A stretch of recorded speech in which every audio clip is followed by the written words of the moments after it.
मी मिलिंद कांबळे. मी आता आहे आमच्या परमपूज्य नित्यानंद स्वामींच्या मंदिराजवळ.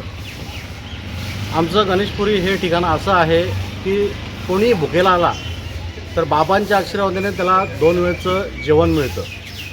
अनेक लोक आपल्या आईवडिलांना, आपली परिस्थिती चांगली असताना देखील आपल्या आईवडिलांना इथे सोडून जातात. बरेचसे मनोरुग्ण सोडून जातात. उगाच इथे फिरून त्यांच्या अंगावर जर कपडे नसतात, त्यांचा अवतार कसा असतो, पावसात भिजले असतात, एखाद्या निवारा द्यायचा प्रयत्न केला ते निवाऱ्यात थांबत देखील नाहीत, ते इकडे तिकडे फिरत असतात कारण ते मनोरुग्ण आहेत.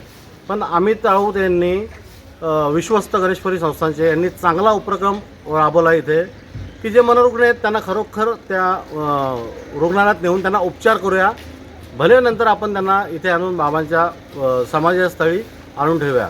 तर ह्या महिलेला आपल्या गणेशपुरी पोलीस ठाण्याचं पत्र घेऊन आपण मराठा लाईफ फाउंडेशन, रस्त्यावर फिरणाऱ्या अनाथांचा पोशिंदा अशी ओळख असलेल्या किसन मल्हारी लोखंडे यांनी त्यांची पूर्ण जबाबदारी घेतली आहे.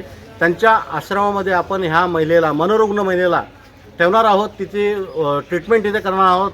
ती जेवणा खाण्याची आयुष्यभर मोफत सांभाळायची जबाबदारी किसन मल्हारी लोखंडे हे एक्स आर्मीमॅन आहेत, निवृत्त सेना जवान आहेत. त्यांनी जे आतापर्यंत अनेक लोकांना, रस्त्यावर फिरणाऱ्या लोकांना जे रस्ता चुकलेला आहे त्यांना घरी सोडलेलं आहे किंवा त्यांच्याकडे 250-300 लोक सध्या आश्रमामध्ये ते खाणं पिणं जेवण राहणं अशी व्यवस्था करतात अगदी मोफत. जर आपल्याला कोणाला, आपल्या घरात कोणी असं वृद्ध असेल, आपल्याला सांभाळी त्याला ऐपत नसेल तर कृपया करून मला फोन करा. मी त्याला मराठा लाईफच्या चा आधार घेऊन त्याला आयुष्यभर सांभाळण्याची जबाबदारी घेईल. धन्यवाद.